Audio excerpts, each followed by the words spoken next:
Supplementary Zartaj गुल साहिबा। Minister साहब फरमा रहे हैं कि हमें अदालतों की तरफ नहीं जाना चाहिए, इस पार्लियामान के ऊपर हमें रिस्पेक्ट करनी चाहिए। सर अगर रिस्पेक्ट करनी है, आप मेरे लिए बहुत ऑनरेबल हैं सर। ये 6th सेशन है, टोटल 46 स्टार्ट क्वेश्चन है। अभी सर एजाजुल हक साहब के क्वेश्चन के बाद तमाम का आप देखें सर 22 के आंसर्स ही नहीं है। स्टार क्वेश्चंस के आंसर्स ये replied not received, replied not received. तो सर लॉ मिनिस्टर साहब बता दें कि हम जो 1.5 लाख वोट लेकर आते हैं, अगर हमारे सवालों का ही जवाब आपने नहीं देना, या तो मिनिस्टर का जोर नहीं चल रहा, या तो मिनिस्टर नालायक है, या फिर ब्यूरोक्रेसी आपकी बात नहीं मना रही। 6th सेशन में आपके पास आंसर ही नहीं है। 22 out of 46 sir, there is no answer. Law minister साहब चैम्बर में हो चुकी है, ये हाउस को भी वेल इन्फॉर्म्ड होना चाहिए। मैं ये बात सामने रखना चाहता था। एक तो अभी हाउस ने डिसाइड किया कि क्योंकि गंदम वाला मसला ज़्यादा संजीदा है तो हम बाकी सवाल छोड़े, वरना जो रेलवे के और इंडस्ट्रीज़ के सवालों के जवाबात या दीगर भी जो जवाबात हैं वो हमारे तैयार थे। जी हाँ, जो सवालात के जवाबात नहीं आए उनमें हेल्थ के सर बहस करता, उसमें हेल्थ के नहीं 16 सवालात थे। अभी एजेंडा वाइज ही जा रहा हूँ। जी मैं वैसे कर रहा हूँ। 16 सवालात थे सर। वो कंफ्यूजन ये हुई कि वो कहते हैं कि हमने रात पहुंचाए, प्रिंटिंग में ना आ सके, वो माजरत भी करके गए, उन्हें 2 घंटे पहले देने चाहिए थे, लेकिन वो भी जवाब मौजूद थे। मुख्तार भर साहब उसके कोऑर्डिनेटर हैं, बैठे हुए हैं। और आइंदा इंशाअल्लाह उल अजीज हम ये इंश्योर करेंगे कि वेल बिफोर टाइम प्रिंट होके आपके सामने हो। शहरयार महर साहब सप्लीमेंट्री, शहरयार आफरीदी साहब सप्लीमेंट्री, शहरयार आफरीदी साहब सप्लीमेंट्री।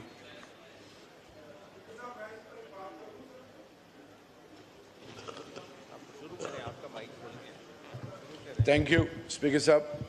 अमित डोगर साहब ने कोई बात करनी है? जी नहीं, आप कर लीजिए। जी सर, सब कंसेंसस है इस हाउस में कि ये बड़ा इम्पोर्टेंट इशू है और किसान जो है पाकिस्तान की बुनियाद है और उनको इज्जत देना, उनके मसाइल हल करना, बज़ाहिर जो इस वक्त कंसेंसस है वो यही बता रहा है कि वो प्रायोरिटी नंबर 1 है। इसीलिए आपने क्वेश्चन आवर को भी बाकी क्वेश्चंस को डेफर किया। कोalition पार्टनर्स जो हैं वो भी इस पे एम्फेसाइज कर रहे हैं, मिनिस्टर साहब भी इस पे एम्फेसाइज कर रहे हैं। अब सवाल ये है वो कौन सी ऐसी चीज़ है कि इतनी बड़ी ताकत को हाथ लगाना जो है उससे हाथ भी जल रहे हैं, ज़बान भी जल रही है, टांगे की भी कांप रही हैं, और सबसे बढ़कर ये कि कोalition पार्टनर्स की फिर भी मैं करेज को सलाम करता हूं। पीपल्स पार्टी जरा अपने आप को थोड़ा सा हिलाए तो मेरे ख्याल में बहुत कुछ हो सकता है। अदरवाइज मिनिस्टर साहब, I believe you have given up. Thank you. Mir Shabir Bajrani साहब,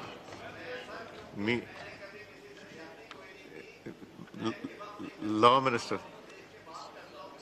सोच के और दिल से पूछ के करता हूं बात।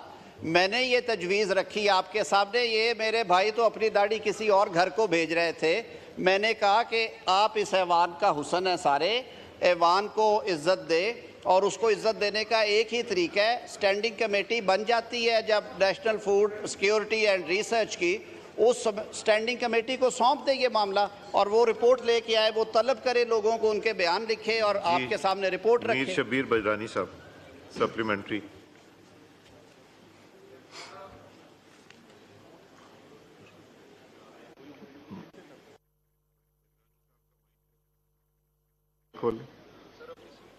आप बजरानी साहब अपनी सीट पे नहीं है, उनकी सीट पे नाम लिखा हुआ है, वहाँ नाम भी लिखा हुआ है। हाँ जी। Thank you sir, thank you speaker साहब।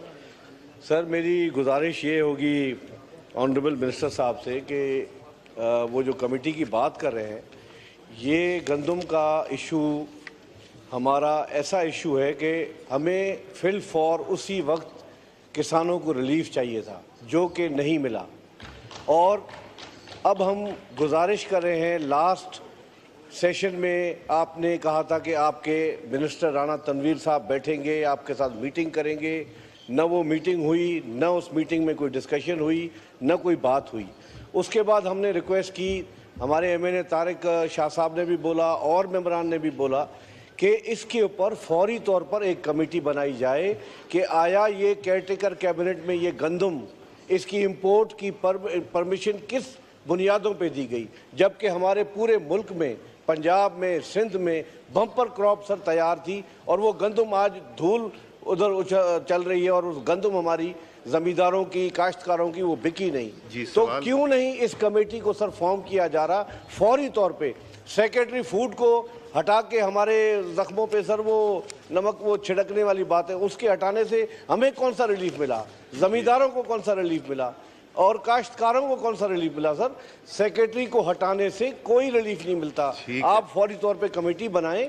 इस फूड सिक्योरिटी, खुर्शीद शाह साहब ने अभी बताया कि हमारे हाउस की स्टैंडिंग कमेटीज नहीं बनी, बड़े अफसोस की बात है सर। इसको इमीडिएट एक कमेटी तारड़ साहब बनाई जाए और इस कमेटी को TORs की बुनियाद पे फौरी तौर पर इस पे इंक्वायरी की जाए कि आया ये पाकिस्तान में ये गंदम का बहरान जो पैदा हुआ क्यों हुआ, किस लिए हुआ और इन काश्तकारों को रिलीफ दे। सर मेरी ये रिक्वेस्ट आपने सेंस ले लिया हाउस का, क्वेश्चन आवर ओवर हुआ है, मगर आप मेहरबानी करके एक मीटिंग अरेंज करें, इमीडिएट मीटिंग अरेंज करें मिनिस्टर फूड सिक्योरिटी के साथ, वो अपनी टीम लेके आएँ और यहाँ जितने मेंबरान का इंटरेस्ट है कमेटी नंबर खुलवा लें, जितने मेंबर भी बैठ के सुनना चाहते हैं, बात करना चाहते हैं, इसको इमीडिएटली कराएं, ये आपकी रिस्पॉन्सिबिलिटी है।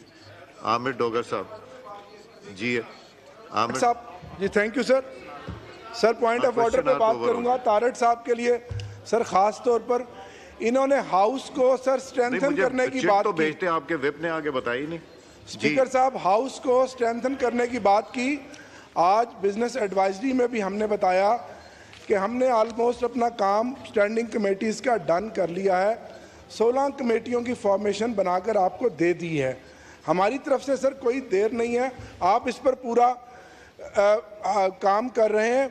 अगर कोई देर है तो इस साइड से होगी। सर दूसरी बात है, किस मुंह से तारड़ साहब का एहतराम है कि ये हाउस की बात करते हैं? सर अभी पिछले दिनों 2 ऑर्डिनेंस आए सर, एक नैब का ऑर्डिनेंस आया और दूसरा सर इलेक्टोरल रिफॉर्म्स पर ऑर्डिनेंस आया। सर नैब पे वो जो रिमांड है 40 दिन से बढ़ाकर दोबारा 14 दिन से बढ़ाकर 40 दिन कर दिया। सर जब इन्हीं बेंचों पे अपोजिशन में ये लोग बैठते थे, इतने लंबे लंबे आंसू बहाते थे कि ये जो 14 दिन है, 302 का कैदी जो है उसका भी 14 दिन है, ये 60 दिन बड़ा जुल्म है। तो सर अब ये मुझे बताएं, 2023 अप्रैल में 1 साल पहले ये सर नैब ऑर्डिनेंस में तरमीम करवाई है इन्होंने और नैब में, तो सर 1 साल के बाद कौन सी क़यामत या इमरजेंसी आ गई है कि उस 14 दिन को फिर 40 दिन के लिए कर दिया? क्या है वो? है कैदी नंबर 804 का डर और खौफ। वो इमरान खान को बहादुरों की तरह जेल में बैठा हुआ है और सर ये जितने मर्जी झूठे मुकदमात बना दें, तोशा खाना के और मुकदमात बना दें, कादर यूनिवर्सिटी का बना दें, सर वो बहादुरों की तरह जेल काट रहा है। जो साइफर केस का हाल हुआ है वो इन झूठे और बेबुनियाद केसों का होगा। सर अब मुझे बताएं कि लॉ मिनिस्टर साहब क्या उस 14 दिन के रिमांड को डिफेंड करेंगे या 40 दिन के रिमांड को डिफेंड करेंगे? यही लॉ मिनिस्टर थे उस वक्त सर। सर दूसरा ऑर्डिनेंस है सर, वो है इलेक्टोरल रिफॉर्म का। जनाब स्पीकर 2013 की असम्बली में मैं था, मैं आपको क्रेडिट देता हूँ, आपने बड़ी सिंसियर एफर्ट से एक parliamentary committee for electoral reforms बनवाई। सर इसहाक डार साहब उसके चेयरमैन थे। इस हाउस में सर मेंबर बैठे हैं, खालिद मकबूल सदीकी साहब मेंबर थे, फारूक स्टार साहब मेंबर थे, इजाजुल हक अपनी जमात की तरफ से थे सर, ये मेंबर थे। सर हमारी तरफ से आरिफ अलवी साहब, शफकत महमूद साहब मेंबर थे। सर 3 दर्जन से ज़्यादा कमेटी की मीटिंग्स हुई और सर उसमें यह तय हुआ कि जो इलेक्शन ट्रिब्यूनल्स बनेंगे उसमें रिटायर्ड जजों को नहीं डाला जाएगा। सर नाचीज़ ने भी वो कमेटी की मीटिंग अटेंड की। सर उसके बाद जब इतनी